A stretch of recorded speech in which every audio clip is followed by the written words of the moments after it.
یہ مت سمجھنا کہ تم اللہ کی راہ میں خرچ کر کے مفلس ہو جاؤ گے اور خرچ نہیں کرو گے تو امیر ہو جاؤ گے. اللہ نے قسمت میں لکھ دیا.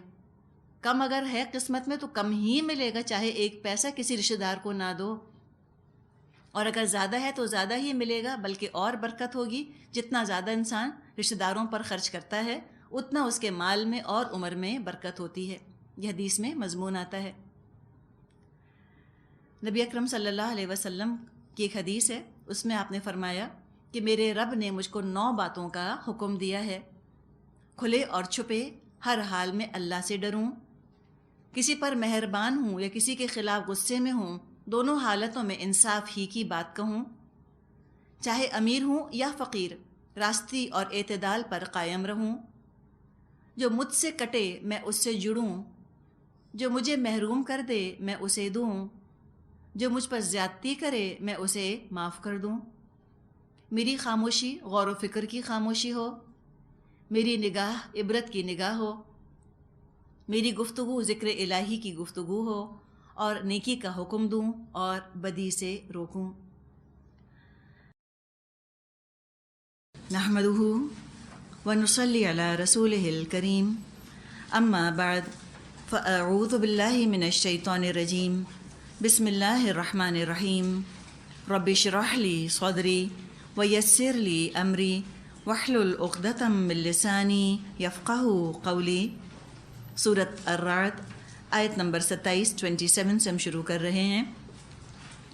وَيَقُولُ الَّذِينَ كَفَرُوا لَوْلَا أُنزِلَ عَلَيْهِ آيَةٌ مِّن رَّبِّهِ قُلْ إِنَّ اللَّهَ يُضِلُّ مَن يَشَاءُ وَيَهْدِي إِلَيْهِ مَنْ أَنَابَ. یہ لوگ جنہوں نے انکار کر دیا ہے، جو کفر کرتے ہیں، وہ کہتے ہیں اس شخص پر اس کے رب کی طرف سے کوئی نشانی کیوں نہ اتری. کہہ دیجئے اللہ جسے چاہتا ہے گمراہ کر دیتا ہے اور اپنی طرف آنے کا راستہ اسی کو دکھاتا ہے جو خود اس کی طرف رجوع کرے. اب یہاں پر اسی تصل کا، اسی صورتحال کا ذکر کیا جا رہا ہے جو کہ مکے میں موجود تھی. کفار کی طرف سے دباؤ، پریشر بڑھتا چلا جا رہا تھا نبی اکرم صلی اللہ علیہ وسلم پر کہ آپ ہمیں کوئی معجزہ دکھائیے، آپ ہمیں معجزہ کیوں نہیں دکھاتے. تو اللہ تعالیٰ نے مختلف جگہوں پر ان کے اس مطالبے کا جواب دیا ہے.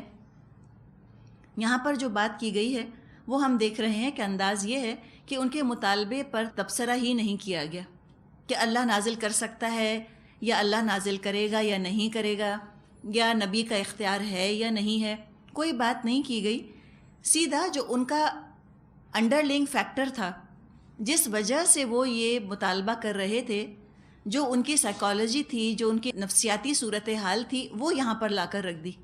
یعنی وہ کنڈیشن لگاتے تھے کہ اگر ہمیں معجزہ نظر آ گیا تو ہم ایمان لے آئیں گے. حقیقت یہ ہے کہ جو شرط لگاتا ہے ایمان لانے کی وہ کبھی ایمان نہیں لاتا. اگر کوئی یہ شرط لگائے کہ اگر یہ ہوا تو ہم ایمان لائیں گے، اگر یہ چیز ہو گئی تو ہم نماز شروع کر دیں گے، اگر ہمارے بچے کا رزلٹ اچھا آ گیا تو ہم قرآن پڑھنا شروع کر دیں گے، تو یہ جو شرطیں لگائی جاتی ہیں یہ طریقہ پسندیدہ نہیں ہے. اس کا مطلب ہے کہ ایمان لانے والا جو ایمان لانے کا ارادہ ظاہر کر رہا ہے، یہ دراصل اللہ کو راضی کرنے کے لیے نہیں بلکہ اپنی دنیا کے فائدے کے لیے ایمان لائے گا. جب دنیا ہی مزید سمیٹنی ہے ایمان کی وجہ سے تو پھر وہ ایمان تو معتبر بھی نہ ہوا، اس کی تو کوئی اللہ کے ہاں ویلیو بھی نہ ہوئی. تو یہاں یہ شرط لگاتے تھے کہ اگر کوئی نشانی، کوئی معجزہ دکھا دیا جائے تو ہم ایمان لے آئیں گے، یعنی ہم ہدایت پا لیں گے. تو فرمایا کہ ہدایت کا دار و مدار معجزوں پر نہیں ہے. بات یہ ہے کہ اللہ جس کو چاہتا ہے گمراہ کر دیتا ہے، یہ تو بات کہہ دی. اور فرمایا کہ ہدایت اس کو دیتا ہے کہ جو اللہ کی طرف رجوع کرے. بہت وقار کے ساتھ ان کے مطالبے کا جواب دیا گیا کہ اے کافرو، اے انکار کرنے والو، تم ہدایت کو باہر کے مظاہروں اور نشانیوں میں تلاش کرتے ہو، اصل میں تو تم کو ایمان کا چراغ جلا کر اس کو اپنے اندر ڈھونڈنے کی ضرورت ہے. ایمان کا چراغ روشن کرو، اندر تم کو ہدایت ملے گی۔ اور یہ ہدایت اور ایمان کوئی باہر سے ٹھوسی جانے والی چیزیں نہیں ہیں۔ You can not show it down any bodies throat. زبردستی ہدایت دے کر ہی چھوڑیں گے، یہ تو ہو نہیں سکتا۔ یہ تو ایک خزانہ ہے خیر کا جو انسان کے اندر موجود ہے۔ ہر انسان کے اندر ہدایت کا اور ایمان کا خزانہ موجود ہے۔ لیکن اگر کوئی کسی کمرے کی بتی بند کر دے اور کمرے کے دروازے پر تالا بھی ڈال دے، تب وہ خزانہ تو نہیں پا سکتا۔ تو اسی طرح انہوں نے ایمان کا چراغ گل کر لیا، اندھیروں میں بھٹک رہے ہیں، دلوں پر تالے ڈال دیے، تب وہ خزانہ ایمان کا اور ہدایت کا یہ کیسے دریافت کریں گے، کیسے ڈسکور کریں گے؟ اللہ تعالیٰ نے فرمایا ہے سورہ محمد میں صلی اللہ علیہ وسلم کہ افلا یتدبرون القرآن، کیا یہ قرآن پر تدبر نہیں کرتے؟ ام علی قلوب اقفالها، یا ان کے دلوں پر قفل چڑھ گئے ہیں، تالے چڑھ گئے ہیں، کیوں نہیں دل کھولتے؟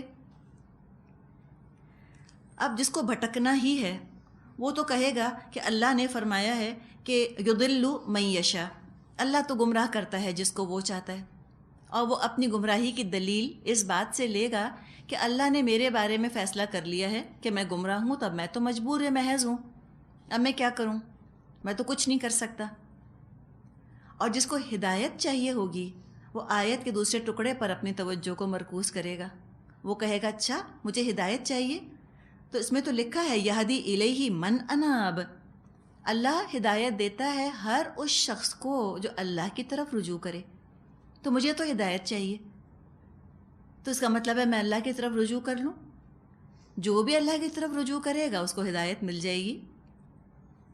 تو انسان کے اپنے اوپر دار و مدار ہے ہدایت یا گمراہی کا، کس چیز کی تلاش میں ہے، what is he looking for, کیا چاہ رہا ہے۔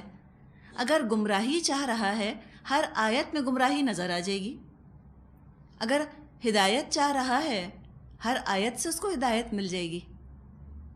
جیسے آپ دیکھیں، اگر آپ کو نیلا رنگ پسند ہے، آپ جہاں بھی جا رہی ہوں گی آپ نیلے رنگ کی چیزیں ڈھونڈ لیں گی۔ اچھا یہ گاڑی نیلی ہے، یہ فلاں چیز نیلی ہے، یہ رنگ، یہ بلو ہے نا، آپ کو چونکہ پسند ہے نا، آپ تلاش میں ہیں، آپ کو مل جائے گا۔ اور جس کو لال رنگ کی تلاش ہے اس کو لال رنگ مل جائے گا۔ تو بالکل اسی طرح ڈپینڈ کرتا ہے کہ ہم کس چیز کی تلاش میں ہیں۔ اللہ نہ کرے کہ ہم گمراہی کی تلاش والے لوگ ہوں، جو گمراہیاں تلاش کرتے ہیں، ڈھونڈتے ہیں، جا جا کر چھان چھان کی گمراہی نکالتے ہیں۔ اللہ نہ کرے ہم ان لوگوں میں شامل ہوں۔ اللہ کرے کہ ہر آیت سے ہم کو ہدایت مل جائے۔ اللہ تعالی ہمیں ہدایت کا طلبگار بنا دے۔ تو یہاں پر یوں سمجھیں کہ ہدایت اور ضلالت کا قانون بھی ہے جو کہ بیان فرما دیا گیا کہ اللہ گمراہ تو اسی کو کرتا ہے جس کو چاہتا ہے، اور کس کو اللہ گمراہ کرتا ہے؟ جو خود چاہتا ہے گمراہی، اور ہدایت اس کو دیتا ہے جو کہ ہدایت چاہتا ہے۔ اب جو بھٹکنا چاہے گا وہ اس آیت پر ڈیرا لگا کر بھٹک جائے گا، اور جو ہدایت چاہے گا وہ اسی آیت پر ڈیرا لگا کر ہدایت پالے گا۔ ہدایت تو ہر اس شخص کو ملے گی جو اس کو طلب کرے، طالب کو ملتی ہے یہ چیز۔ ہر عمل سے پہلے خواہش اور تمنا انسان کے دل میں پیدا ہوتی ہے۔ تمنا تو ہو ہدایت کی، اس کے بعد محنت کی توفیق بھی مل جائے گی، محنت بھی انسان کر لے گا۔ اللہ تعالیٰ نے فرمایا ہے سورۃ العنکبوت میں کہ والذین جاہدوا فینا لنہدینہم سبلنا، جو ہمارے راستوں میں جہاد کرتے ہیں، جدوجہد محنت کرتے ہیں، ہم ضرور ان کو اپنے راستوں کی طرف ہدایت دے دیتے ہیں۔ تو جو انابت اختیار کرے گا، اناب کا مطلب ہوتا ہے جھکنے والا، تو یہ اللہ کا پکا وعدہ ہے کہ اللہ اس کو ہدایت دے گا۔ حدیث قدسی میں یہ مضمون بھی آتا ہے کہ بندہ ایک بالش بڑھتا ہے تو اللہ ہاتھ بھر بڑھتا ہے، بندہ چل کے اللہ کی طرف جاتا ہے تو اللہ دوڑ کے اس کے پاس آ جاتا ہے۔ جیسے آپ دیکھیں بچے ہوتے ہیں، کھڑے ہوتے ہیں، پھر وہ پہلا قدم اٹھانا سیکھتے ہیں نا، تو کھڑا تو بچہ خود ہی ہوا، قدم تو اسی نے اٹھایا۔ ماں منتظر ہوتی ہے کہ بچہ قدم اٹھائے، ذرا سا وہ گرنے لگتا ہے یا لڑکنے لگتا ہے تو ماں دوڑ کے اس کو پکڑ لیتی ہے نا۔ تو بچہ تو کمزور قدم اٹھا کے آ رہا ہوتا ہے ماں کی طرف، ماں منتظر ہوتی ہے، وہ دوڑ کے اس کو پکڑ لیتی ہے۔ تو بالکل اللہ کا اور بندے کا معاملہ ایسا ہی ہے۔ بندہ کھڑا ہوتا ہے، کمزور سی کوشش کرتا ہے، اللہ کی طرف بڑھتا ہے، پھر اللہ اس کو گرنے نہیں دے گا۔ لیکن پہلی چیز کیا ہے؟ من اناب، جو جھکے۔ انیشیٹو تو انسان کو پہلے لینا ہے، شروعات تو اس کو کرنی ہے، لیپ آف فیتھ تو انسان کے لیے ہے۔ پہلے تم ارادہ کرو، تم کوشش کرو، اس کے بعد اللہ کی مدد بھی آ جائے گی۔ اور کیوں انسان اللہ کی طرف جھکے؟ انسان کیوں اللہ کی طرف رجوع کرے؟ کیوں اللہ کا نام لے؟ کیا اللہ کا فائدہ ہے؟ نہیں۔ یہی بتایا جا رہا ہے اگلی آیت میں کہ اگر تم اللہ کو یاد کرتے ہو، اللہ کا نام لیتے ہو، اس کی ہدایت پر عمل کرتے ہو، فائدہ کل کا کل تمہارا ہے۔ اگر تم الحمدللہ کہتے ہو، سبحان اللہ کہتے ہو، تم اللہ کی شان، اس کی بادشاہت میں اضافہ نہیں کر سکتے۔ ایک حدیث قدسی میں مضمون آتا ہے کہ اگر دنیا کے سارے انسان، نیک ترین آدمی جتنے نیک ہو جائیں، اللہ کی بادشاہت میں اضافہ نہیں کر سکتے، اور اگر دنیا کے سارے انسان انتہائی بد نافرمان ہو جائیں، اللہ کی بادشاہت میں، اس کی شان میں کمی نہیں کر سکتے۔ ہمارے بڑے کرنے سے اللہ بڑا نہیں ہے، وہ ہے ہی بڑا۔ اللہ اکبر، اللہ ہے ہی بڑا۔ جو اپنا فائدہ چاہے وہ اپنے رب کو یاد کرے، اس کو چین، اس کو اطمینان نصیب ہو جائے گا۔ فرمایا آیت 28-29، الذین آمنوا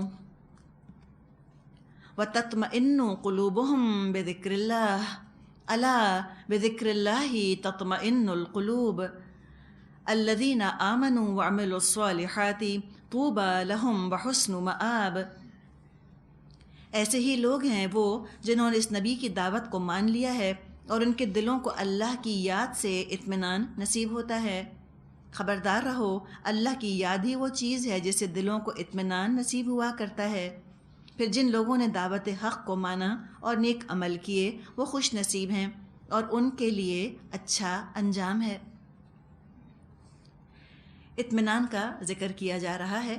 تطمئن قلوبہم بذکر اللہ، الا بذکر اللہ تطمئن القلوب۔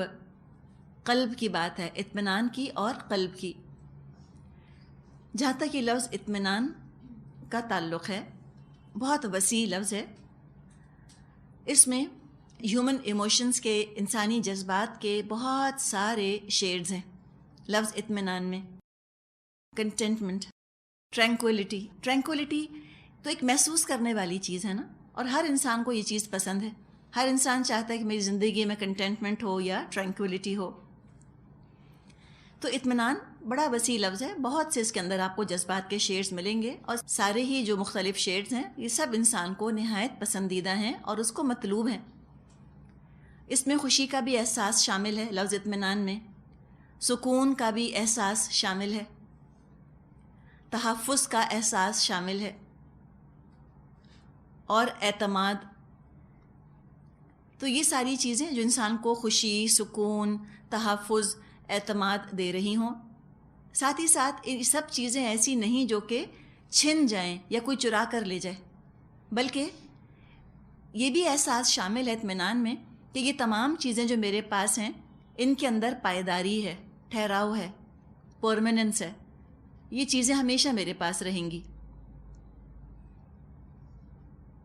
یہ تسکین جو ہم لفظ استعمال کرتے ہیں، تسکین، ٹرینکولیٹی، تو یہ جسم کی کیفیت کا نام نہیں ہے، بلکہ یہ کوئی اور ہی چیز ہے۔ تسکین کا تعلق جسم کی حالت سے نہیں ہے۔ جسم ہو سکتا ہے بہت آرام کی کیفیت میں ہو لیکن تسکین نہ مل رہی ہو، اطمینان پھر بھی حاصل نہ ہو، تو یہ اندر کا احساس خود انسان کو بتا رہا ہے کہ اے انسان، تو صرف جسم نہیں ہے، بلکہ تیرے اندر کوئی اور بھی چیز ہے، تیری شخصیت کا ایک اور بھی رخ ہے۔ صرف جسم کو آرام دے دینا تیرے لیے کافی نہیں ہے، تیرے وجود کا ایک اور بھی حصہ ہے جو کہ اپنی غذا، اپنا آرام مانگ رہا ہے، تجھ سے توجہ مانگ رہا ہے، اس کی بھی ضروریات ہیں، وہ بھی اپنی ضروریات پوری کرنا چاہتا ہے۔ تو اطمینان کے اندر جو چیز شامل ہے وہ یہ ہے کہ یہ انسان کی روح سے متعلق ہے، اطمینان دراصل انسان کی روحانی کیفیت کا نام ہے۔ جسم کے لیے تو انسان راحت کے، کمفرٹ کے، آرام کے، آسائش کے، آرائش کے سامان خرید سکتا ہے بازار سے جا کر۔ اپنے جسم کی ضروریات ہم پیسے سے خرید سکتے ہیں، دنیا کی مختلف نعمتیں حاصل کر لیتے ہیں، اور لوگ کر رہے ہیں۔ کنزیومرزم ہم کہتے ہیں نا، کنزیومرزم، انبریڈلڈ کنزیومرزم، جاؤ اور خریدو۔ ہم کو سلوگن یہ دیا گیا، تاثر یہ دیا گیا ہے کہ تم جتنا زیادہ بازار جا کے چیزیں خریدو گے اتنے زیادہ تم خوش رہو گے، اتنے زیادہ تم مطمئن رہو گے۔ تو جہاں تک دنیا کی نعمتوں کا تعلق ہے، ہم سے کہا گیا خوب خریدو۔ جتنی زیادہ اپنی نیڈس کو پورا کرو گے، اپنی وانٹس کو پورا کرو گے، خواہشات کو، ضروریات کو جتنے بہتر طریقے سے پورے کرو گے، اتنا ہی تم خوش اور مطمئن رہو گے، اتنا ہی زیادہ لوگوں میں باعزت رہو گے اور پاپولر رہو گے، اتنا ہی زیادہ تم محفوظ رہو گے، تحفظ کا احساس ہوگا۔ بڑا گھر بنا لو، اتنے سارے گارڈز رکھ لو، بہترین جگہ گھر بنا لو، اس میں ایئر کنڈیشنرز لگا لو، قالین بچھا لو، لیٹسٹ اپنے گیجٹس لے آؤ، تم بہت پرسکون ہو جاؤ گے۔ اب یہ جو غلط فہمی کا انسانیت شکار ہوئی تو دوڑ دوڑ کے اس نے بازاروں کی طرف جانا شروع کیا۔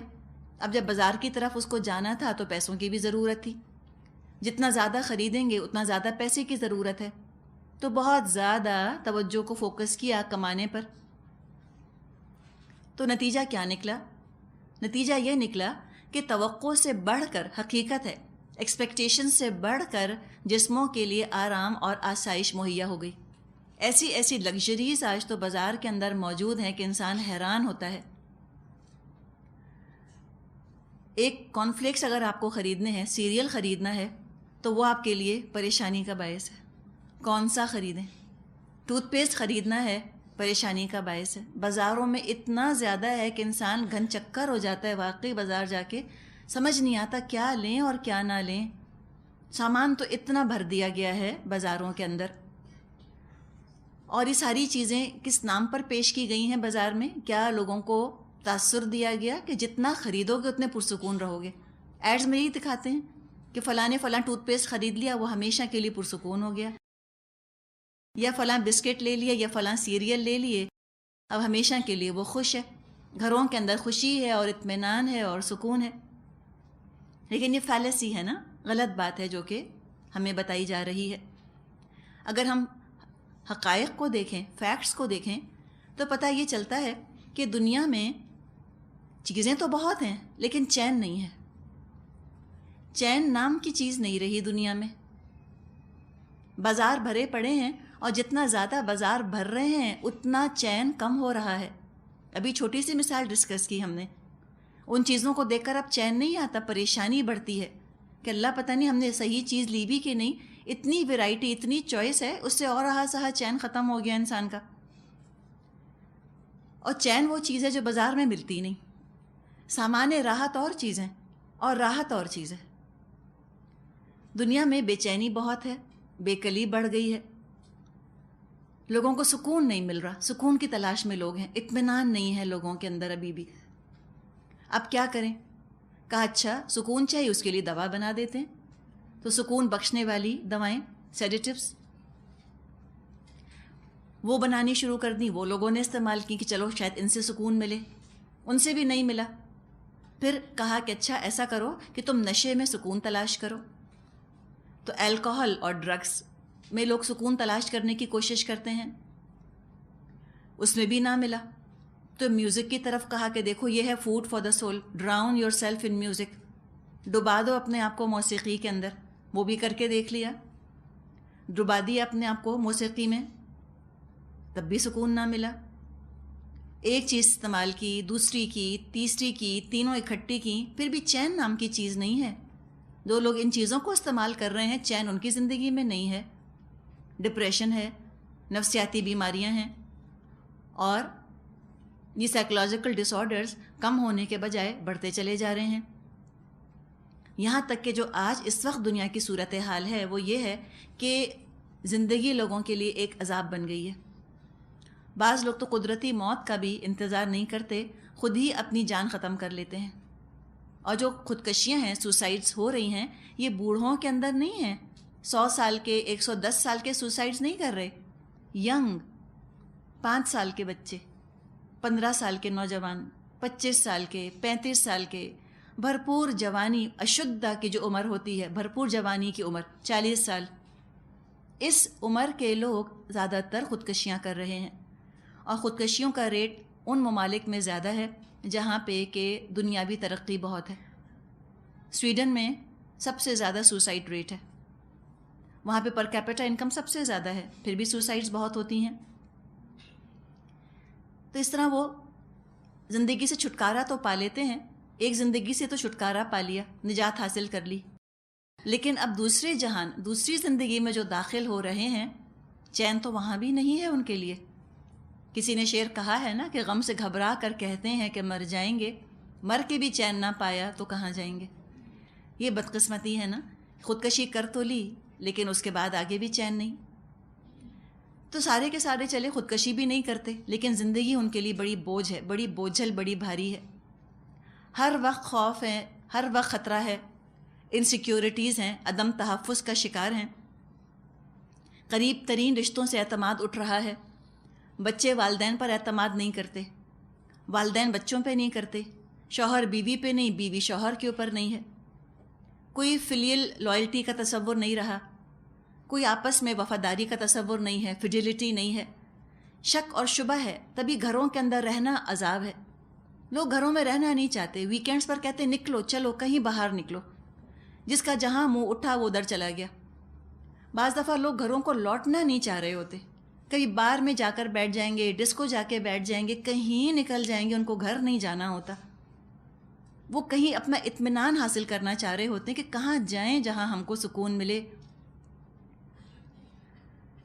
جتنی چیزیں وہ جمع کرتے رہتے ہیں دنیا کی، اتنا ہی عدم تحفظ کے احساس میں اضافہ ہوتا رہتا ہے کہ کہیں یہ چیزیں ہم سے چھن نہ جائیں. اور جو جتنا امیر ہوتا ہے اتنا ہی دوسروں پہ شک کرتا ہے کہ پتہ نہیں یہ میری ذات کی وجہ سے مجھ سے محبت کر رہے ہیں یا میری دولت کی وجہ سے. تو کسی پر اعتماد نہیں آتا، ہر ایک پہ شک رہتا ہے. کبھی آپ جو رچ اینڈ دا فیمس ہیں، فلم سٹارز ہیں یا ملینئرز ہیں، ان کی آپ حالات زندگی پڑھیں، آپ کو رحم آئے گا، ان کے اوپر ترس آئے گا آپ کو. کیا ان کی زندگیاں تھیں. ایرسٹاٹل اوناسس کا آپ نے نام سنا ہوگا، دنیا کا امیر ترین شخص تھا. اس کے ایک بیٹے کا تو انتقال ہو گیا، ایک ہی بیٹی اس کی وارث ہوئی، کرسٹینا اوناسس. کبھی آپ پڑھیں اس کی زندگی کے بارے میں، اس قدر آپ کو عبرت ہوگی. کروڑ روپے کی مالکہ ہونے کے باوجود پورا جزیرہ اس کا اپنا تھا. اسکارپیوس کا آپ نے شاید نام بھی سنا، جزیرہ اس کے اپنے نام پہ تھا، آئی لینڈ. لیکن آخر میں کہا یہی جاتا ہے کہ خودکشی کی ہے اس نے. کیوں؟ سکون نہیں ملا نا اس کو. دولت سکون نہیں خرید سکتی، سکون کچھ اور ہی چیز ہے. ان لوگوں کے ساتھ ہوتا یہ ہے کہ کھانا ہے مزیدار لیکن ان کو مزہ نہیں آتا. بستر آرام دہ ہے، ان کو آرام نہیں ملتا. لوگ ان کو عزت دے رہے ہیں، اپنی نظر میں یہ باعزت نہیں ہے. سکون باہر کے سورسز میں تلاش کرتے ہیں، وہاں ہے ہی نہیں، اور پریشانی میں اضافہ ہوتا ہے. آپ سوچیں کہ چند روپے ہم کہیں رکھ دیتے ہیں اور پھر ہم غلط جگہ جب ڈھونڈنا شروع کرتے ہیں ان روپوں کو، ہم کتنے اپسیٹ ہونے لگتے ہیں نا، کتنے بے چین ہو جاتے ہیں اندر سے ہم. اب یہ سکون کو ایسی جگہ تلاش کر رہے ہیں جہاں سکون ہے ہی نہیں. یہ دنیا میں بازاروں میں سکون ڈھونڈتے ہیں، یہ پیسے سے سکون خریدنا چاہتے ہیں، نہیں کر سکتے. ایسی بات ہے جیسے کسی کو پیاس لگ رہی ہو اور وہ پورا سمندر پی جائے تب بھی پیاس نہیں بجھے گی. اس لیے کہ کھارے پانی کے اندر پیاس نہیں بجھ سکتی، کھارے پانی سے پیاس نہیں بجھ سکتی. ہاں، میٹھے پانی کا ایک گھونٹ پی لے، اس کی پیاس بجھ جائے گی. اللہ نے تو سکون رکھ دیا ہے اپنی یاد میں. جب اللہ کو یاد کریں گے سکون مل جائے گا. اللہ کی طرف سے رخ پھیر لیں گے، سکون نہیں ملے گا. اور آج انسانوں کی اکثریت نے اللہ سے اور اللہ کے ذکر سے منہ موڑا ہوا ہے. جس خطرناک لیول پر آج انسانیت کی پریشانیاں پہنچ گئی ہیں، سائیکالوجی جو ہے وہ اس کا علاج نہیں کر سکتی. جتنے سائیکائٹرسٹ آج ہیں شاید ہی کبھی ہوں گے دنیا میں. جتنے سائیکائٹرسٹ بڑھ رہے ہیں اتنی سائیکولوجیکل ڈیزیزز بڑھ رہی ہیں. چین نہیں ملتا لوگوں کو. یہ جو ایک آیت ہے یوں سمجھے کہ ساری سائیکالوجی ایک نٹ شیل میں بیان کر دی گئی ہے. ڈپریشن کا، ٹینشن کا علاج یہاں بتا دیا. ایک تو یہ بات کہ اطمینان اور سکون جسم کی نہیں روح کی کیفیت کا نام ہے. اور تم اطمینان چاہتے ہو، پیس چاہتے ہو، ٹرینکولیٹی چاہتے ہو، سیٹسفیکشن چاہتے ہو تو اللہ کو یاد کرو. اس کے بارے میں انہوں نے طرح طرح کی ریسرچ بھی کی ہے. ایک تو وہ کہتے ہیں نا پاور آف پریئر. اگر دو لوگ ہیں جو بیمار ہیں، ایک اللہ کو مانتا ہے اور اللہ کو یاد کرتا ہے، وہ جلدی ٹھیک ہو جاتا ہے، اس کے چانسز زیادہ ہیں ٹھیک ہونے کے. دوسرا ہے بیمار ہے، نہ اللہ کو مانتا ہے نہ اللہ کو یاد کرتا ہے، اس کے چانسز کم ہوتے ہیں صحت پانے کے. تو باقاعدہ آرٹیکلز لکھے گئے ہیں پاور آف پریئرز کے اوپر. دعا کی طاقت. ایک پازیٹیو فریم آف مائنڈ میں انسان آ جاتا ہے جب وہ اللہ کو یاد کرنا شروع کرتا ہے. پھر اسی طرح کچھ انہوں نے تھوڑی سی ریسرچ بھی کی ہے اللہ لفظ کے اوپر، کہ جب انسان اللہ بولتا ہے تو کون کون سے مسلز اس کے استعمال ہوتے ہیں اور اس سے اس کے جسم پر کیا کیفیت ہے جو کہ طاری ہوتی ہے. نتیجہ یہ نکالا ہے انہوں نے کہ لفظ اللہ کا کہنا، چاہے کوئی اس لفظ کا مطلب جانتا ہو یا نہ جانتا ہو، اس لفظ کو پروناؤنس کرنا ہی اس کے لیے کتنا فائدہ مند ہوتا ہے. تو جہاں تک مٹیریل چیزوں کا، مادی چیزوں کا تعلق ہے، ایئر کنڈیشنڈ کمروں کا یا 5 اسٹار ہوٹلوں کے کھانے کا جسم کو راحت مل جائے گی، روح کو نہیں ملے گی. روح اور دل اگر یہ مطمئن ہوں تو جسمانی تکلیفیں، جسمانی اذیتیں بھی برداشت ہو جاتی ہیں لیکن چین میں خلل نہیں آتا. امام ابن تیمیہ کے بارے میں کہتے ہیں کہ جب ان کو سزائیں دی جا رہی تھیں تو وہ کہتے تھے کہ ان جنتی معی، میری جنت تو میرے ساتھ ہے. جو میرے اندر کا اطمینان ہے تو تم تو اس تک پہنچ ہی نہیں سکتے، چاہے میرے جسم کو تم کتنا بھی تنگ کر لو، کتنا بھی اس پہ تم تشدد کر لو، میرے اندرونی امن کو تم ٹچ نہیں کر سکتے. تو اطمینان، امن ایمان سے آتا ہے. ایمان کے بغیر اطمینان آ نہیں سکتا، ناممکنات میں سے ہے. ایمان ہی سے امن آتا ہے، ایمان ہی سے اطمینان محسوس ہوتا ہے. اور انسان کا پھر عمل بھی اس کو مزید اطمینان دے دیتا ہے. عمل صالح اس کو اور اطمینان کی کیفیت میں لے جاتا ہے. اب مثال سے ڈسکس کرتے ہیں. آپ یوں سمجھیں کہ جیسے کسی کو سخت صدمہ پہنچا، دو لوگ ہیں، دونوں کو ایک جیسا صدمہ پہنچا ہے، سخت صدمہ ہے، کوئی جانی نقصان ہے یا کوئی مالی نقصان ہے جو اس کو پیش آ گیا. ایک شخص جو کہ اللہ کو یاد نہیں کرتا، غم اس پر بھی پڑا ہے، وہ بھی اپنا غم بھلانے کی کوئی ترکیب تو کرے گا. کیا کرے گا بتائیے؟ جی نشہ. چلے نشہ کیا تو پھر جب نشہ ٹوٹے گا پھر غم تازہ ہو جائے گا. گولیاں کھا کر سوئے گا، جاگے گا تو پھر غم تازہ ہو جائے گا. میوزک کب تک سنے گا؟ کبھی تو میوزک بند کرے گا، جو ہی بند کرے گا پھر غم تازہ ہو جائے گا. تو ہو سکتا ہے غم بلانے کے لیے وہ کوئی پکچر دیکھنے بیٹھ جائے یا گانے سننے بیٹھ جائے. تھوڑی دیر کو اس سے توجہ تو ہٹے گی، غم نہیں ہٹے گا. مزید گھبراہٹ ہوگی، اس کو مزید بے چینی ہوگی بات میں تھوڑی دیر کے بعد. اور پکچر دیکھنے سے یا گانا سننے سے نقصان کی اور غم کی تلافی بھی نہیں ہوگی، کمپنسیشن بھی نہیں ہوگا، اس کا کوئی ریوارڈ بھی نہیں ملے گا غم اٹھانے کا اور تکلیف اٹھانے کا. وہ تو دراصل اپنے غم کو ملٹی پلائی کر رہا ہے. اب دوسرا شخص ہے، اس پر بھی کوئی جانی یا مالی نقصان پڑ گیا ہے آ کر، اور ان حالات میں وہ اللہ کو یاد کرتا ہے، اللہ کا ذکر کرتا ہے، دعائیں مانگتا ہے، نماز پڑھتا ہے، اللہ سے دعا کرتا ہے، اللہ سے تعلق قائم رکھتا ہے نماز کے ذریعے سے. اب کیا فائدہ ملے گا اس کو؟ نہ صرف اپنے غم کو وہ بھولے گا رفتہ رفتہ، بلکہ اس کو اجر ملے گا اس غم کے اٹھانے پر، اور اللہ تعالیٰ اس کے غم کی تلافی بھی کرے گا. اللہ اس کی توجہ بھی ہٹائے گا اور غم بھی ہٹائے گا. ذہاب ہمی و غمی ہم کے دعا کرتے ہیں. اس کے دل کی جلن کو، اس کے دل کی کڑھن کو آرام ملے گا. وہ مادی نقصان اس کی روح کو نقصان نہیں پہنچائے گا، اس کے ذہن کو ختم نہیں کر دے گا، اس کے ذہن کو پیرالائز نہیں کرے گا۔ جب وہ قرآن پڑھے گا تو قرآن بتائے گا کہ جو تکلیف بھی تم کو پہنچی ہے یہ تمہارے لیے اجر کا سبب بنے گی، تم ایسی جنتوں میں رہو گے جہاں پہ نہ تمہیں خوف ہوگا نہ تم کسی غم کا شکار ہوگے۔ تو حدیث میں ایک مضمون ہے جو آتا ہے کہ لوگ دنیا میں چین اور سکون تلاش کرتے ہیں، حالانکہ اللہ نے اس کو جنت میں رکھ دیا ہے، اور جنت تک پہنچنے کا جو ذریعہ ہے اس میں بھی سکون ہے، یعنی اللہ کی یاد۔ تو جو لوگ اللہ کو یاد کرتے رہتے ہیں، دنیا میں کیسی بھی آفتیں ان پہ گزر جائیں، وہ کبھی مینٹل النس کا شکار نہیں ہوتے، ذہنی امراض کا شکار نہیں ہوتے۔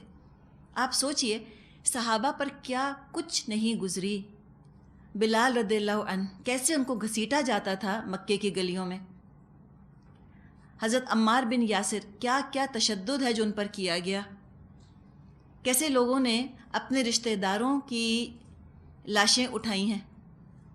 آج اگر یہ ہمارے ساتھ ہو تو ہمارا کیا حال ہو، ہم کہیں فلاں ڈپریشن میں چلی گئی ہیں۔ بلکہ یہ تک میرے سننے میں آیا ہے کہ کسی نے کہا کہ وہ فلاں ہیں، انہوں نے وہ قرآن کا کورس کیا اور وہ قرآن کا کورس کرنے میں اتنا ٹینشن ان پر ہوا کہ وہ ٹینشن کا شکار ہو گئی۔ انتہائی حیرت انگیز چیز ہے، انتہائی حیرت انگیز۔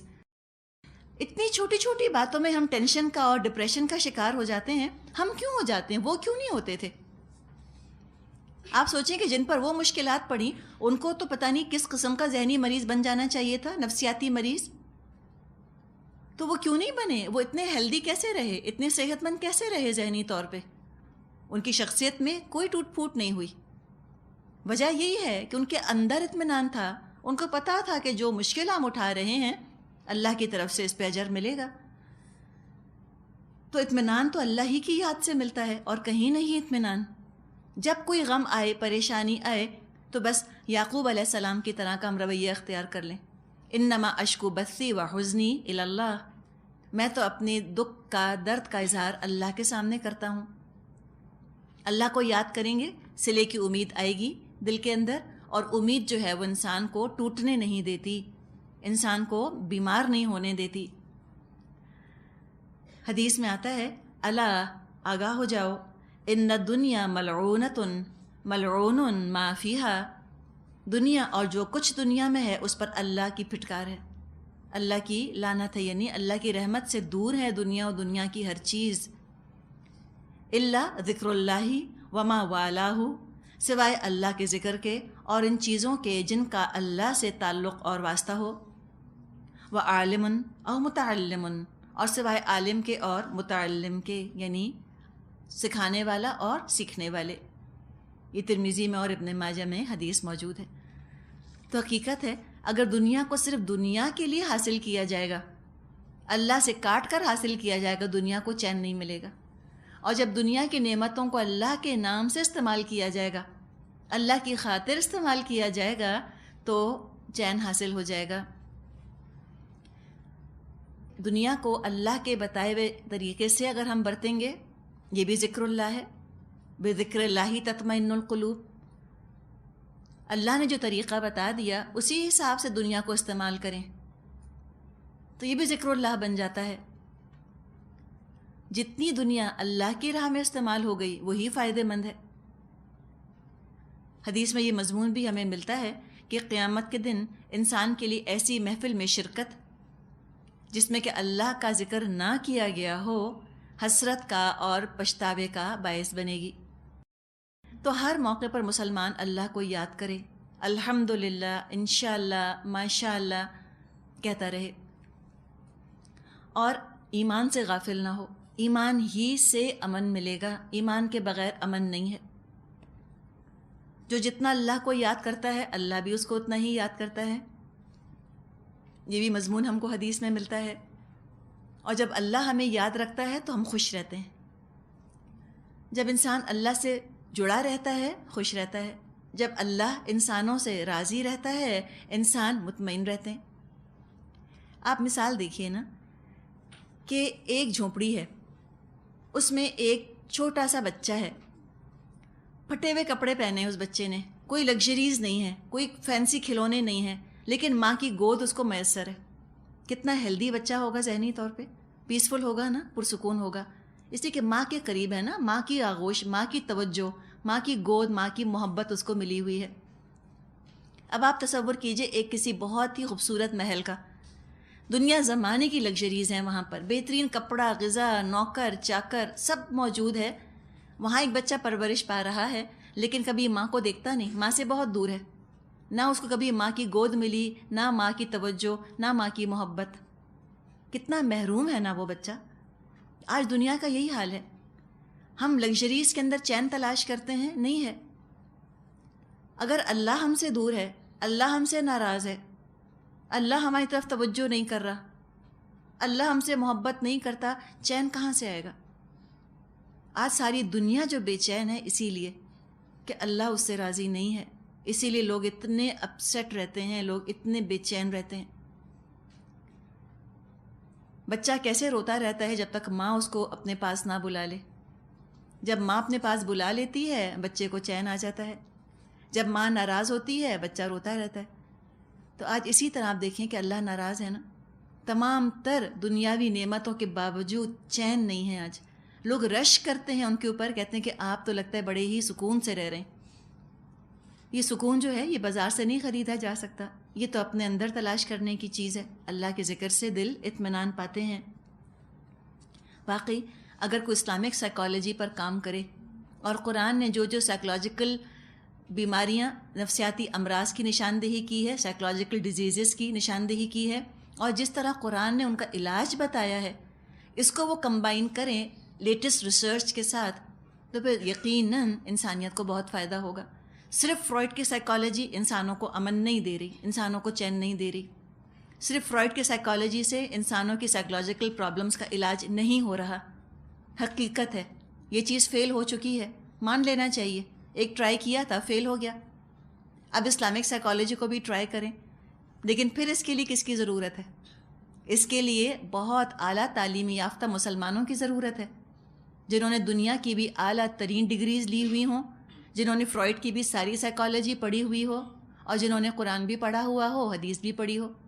پھر وہ بہترین طریقے سے اس کو کمبائن کریں اور یقیناً اس سے بہت کچھ خیر نکلے گا. وہ سائیکالوجی جس میں کہ اللہ کا نام نہیں ہے، وہ چین دے گی؟ سوچیں ذرا. ایسی بات جیسے ہم کہیں ڈی ہائیڈریٹڈ واٹر، ہو سکتا ہے؟ تو ڈی ہائیڈریٹڈ واٹر نہیں ہو سکتا نا. تو چین کی باتیں کرتے ہیں اللہ کے ذکر کے بغیر. وہ سائیکالوجی جو کہ لا خدا ہو، لا خدا سائیکالوجی چین دے گی؟ یہ تو خود شیطان کا بہت بڑا ہتھیار ہے. کتنا ہی کروڑ روپیہ خرچ کروا دیتا ہے وہ ان چیزوں کے پیچھے، اور پھر بھی چین نہیں ملتا، امن پھر بھی نہیں ملتا. جب تک اللہ کا نام سائیکالوجی میں نہیں ڈالیں گے، جب تک انسانی نفسیات جو ہے نا وہ اس کو قبول نہیں کرے گی، اس سے کیور نہیں ہوگی، علاج نہیں ہو سکتا انسان کی نفسیات کا. نفس ہم کہتے ہیں نا، نفس سے لفظ بنا ہے نفسیات. تو نفس تو اللہ کا ذکر چاہتا ہے، تبھی وہ اطمینان پا سکتا ہے. اللہ تعالیٰ فرمائے گا قیامت کے دن، یا ایتھا النفس المطمئنہ، اے اطمینان پانے والا نفس، ارجعی الی ربک راضیۃ مرضیہ، چل لوٹ چل اپنے رب کی طرف، اس حال میں کہ تو اللہ سے راضی ہے، اللہ تجھ سے راضی. تو نفس مطمئنہ ذکر اللہ کے بغیر ہو ہی نہیں سکتا. تو یہ لازمی چیز ہے جو کہ ہم کو شامل کرنی پڑے گی. تو دوا کی بھی ضرورت ہے اور دعا کی بھی ساتھ ساتھ. اور آگے خوشخبری دی گئی ہے ان لوگوں کے لیے جو ایمان لائے اور جنہوں نے نیک عمل کرے، ان کے لیے توبہ ہے اور بہت اچھا ٹھکانہ ہے. توبہ مادہ اس کا طا یا با ہے. طیب لفظ بھی اسی سے بنا ہے، مطلب ہے پاک. اور طیب کہتے ہیں خوشبو کو، طیب کا لفظ بھی اسی سے بنا ہے. پاکیزگی بھی انسان کو سکون دیتی ہے نا، اور خوشبو بھی کیا کرتی ہے؟ سکون دیتی ہے. کوئی فزیکل چیز تو نہیں ہے، کوئی جسمانی چیز تو نہیں ہے ایز سچ. خوشبو سونگھ کر ہمیں جسمانی طور پر تو کوئی فائدہ نہیں ملتا، لیکن ایک اطمینان کا، سکون کا احساس ہوتا ہے. اسی طرح صفائی، یہ بھی انسان کو سکون دینے والی چیز ہے. تو توبہ کا مطلب ہے سکون دینے والی چیز، خوش کرنے والی چیز، خوشحالی دینے والی چیز.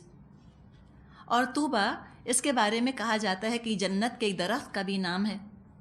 اور وہ درخت اتنا بڑا ہے کہ ایک گھڑ سوار اس کے سائے میں اگر 100 سال بھی چلتا رہے گا تو اس کا سایہ ختم نہ ہوگا۔ اس میں کچھ حیرت نہیں کہ جنت میں اتنا بڑا درخت ہو۔ بعض ممالک میں اتنے بڑے درخت ہیں کہ جن کا رقبہ 2500 گز پر پھیلا ہوا ہے، اتنے بڑے بڑے ہیں وہ۔ تو دنیا میں جب اتنے بڑے بڑے درخت ہو سکتے ہیں، یعنی کہ بلا مبالغہ اس کمرے سے بھی بڑے درخت، جو کمرہ آپ دیکھ رہی ہیں نا، اس سے بھی زیادہ طویل اس کی برانچز تھیں درخت کی، جو ہم نے ایک دفعہ دیکھا تھا، باقاعدہ سپورٹ کیا ہوا تھا اس کی برانچز کو کہ وہ ٹوٹ نہ جائیں۔ تو جب دنیا میں ہیں یہ چیزیں تو آخرت کے لیے کیا بڑی بات ہے، ایک درخت ایسا ہو کہ 100 سال تک جس کا کہ سایہ چلتا چلا جائے۔ تو کہا کہ ان کے لیے بہت اچھا ٹھکانہ ہے اور ان کے لیے خوشحالی ہے، درجات کی بلندی ہے، ان کو عزت چین نصیب ہوگا، تکالیف کا بھرپور صلہ پائیں گے۔ حدیث میں آتا ہے کہ جنت میں ایک شخص کو ایک غوطہ دیا جائے گا، یعنی کہ اس کو سبمرج کیا جائے گا جنت کے ایٹماسفیئر ماحول میں، اور نکال کر پوچھا جائے گا کہ تو نے کبھی کوئی تکلیف دیکھی؟ وہ کہے گا اللہ کی قسم میں نے کبھی کوئی تکلیف نہیں دیکھی۔ تو جنت تو وہ جگہ ہے۔ نبی اکرم صلی اللہ علیہ وسلم کی حدیث میں مضمون آتا ہے کہ ایک کمان جتنی جگہ بھی اگر تم کو جنت میں مل جائے تو وہ دنیا اور جو کچھ دنیا میں ہے اس سے بہتر ہے۔ کمان بو کو کہتے ہیں۔ کتنی جگہ ہوتی ہے بو رکھنے کی؟ فیو میٹرز، بہت سے بہت۔ اتنی بھی جگہ مل جائے تو وہ ساری دنیا اور جو کچھ دنیا میں ہے اس سے بہتر ہے۔ فرمایا آیت نمبر 30، کذالک، اسی طرح یا اسی مقصد کے لیے، یعنی لوگوں کو نجات کی طرف بلانے کے لیے، چین دینے کے لیے کیا ہوا، ارسلناک فی امۃ قد خلت من قبلها لتتلو علیہم الذی اوحینا الیک وہم یکفرون بالرحمن۔ اے محمد صلی اللہ علیہ وسلم، اسی شان سے ہم نے آپ کو رسول بنا کر بھیجا ہے ایک ایسی قوم میں جس سے پہلے بہت سی قومیں گزر چکی ہیں، تاکہ تم ان لوگوں کو وہ پیغام سناؤ جو ہم نے تم پر نازل کیا ہے، اس حال میں کہ یہ اپنے مہربان خدا کے کافر بنے ہوئے ہیں۔ تو گمراہ قوموں کی طرف بھی اللہ تعالیٰ نے اپنے رسول بھیجے کہ وہ ان کے لیے ہدایت کا انتظام کریں، اتنی خوبصورت جنت کی طرف ان کی رہنمائی کریں، زندگی میں چین اطمینان ان کے آ جائے۔ یہی مقصد تھا رسولوں کو بھیجنے کا، لیکن قوموں کی اپنی بدقسمتی، انہوں نے قدر نہ کی اس چیز کی، اپنے ہی خیر کو انہوں نے رد کر دیا، ریجیکٹ کر دیا، کفر کیا۔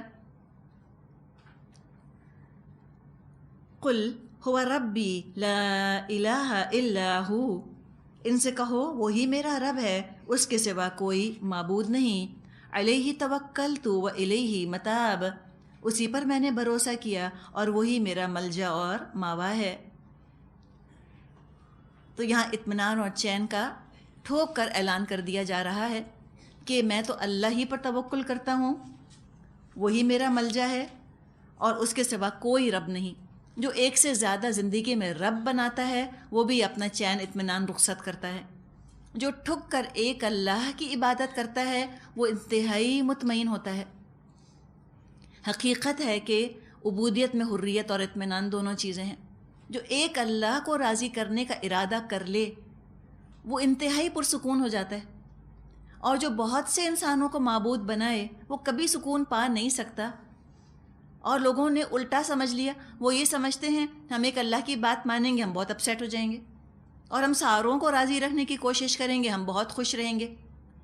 جتنا ہم لوگوں کو معبود بنا کر ان کو راضی کرنے کی کوشش کرتے ہیں اتنا اطمینان زندگی سے رخصت ہوتا چلا جاتا ہے۔ آج یہ ناراض ہے کل وہ ناراض ہے، آج اس کا موڈ بدل گیا آج اس کا موڈ خراب ہو گیا۔ کچھ بھی کر لیں آپ پورا نہیں کر سکتے لوگوں کی توقعات کو، وہ آپ کو چین دے نہیں سکتے، ان کے پاس چین کا خزانہ ہے ہی نہیں۔ اگر ہوتا تو خود اطمینان نہ پا لیتے۔ آپ سے توقعات کیوں رکھتے ہیں؟ وہ آپ پہ ڈیپینڈنٹ کیوں ہیں کہ آپ ان کی توقع پوری کریں گے تو وہ خوش ہوں گے؟ جو خود دوسرے پر ڈیپینڈنٹ ہو وہ معبود کیسے ہو سکتا ہے؟ تو جو اپنے آپ کو چین نہیں دے سکتا وہ آپ کو کیا دے گا؟ چین اور خوشی کا خزانہ اللہ کے اختیار میں ہے، اللہ کو یاد کرے انسان۔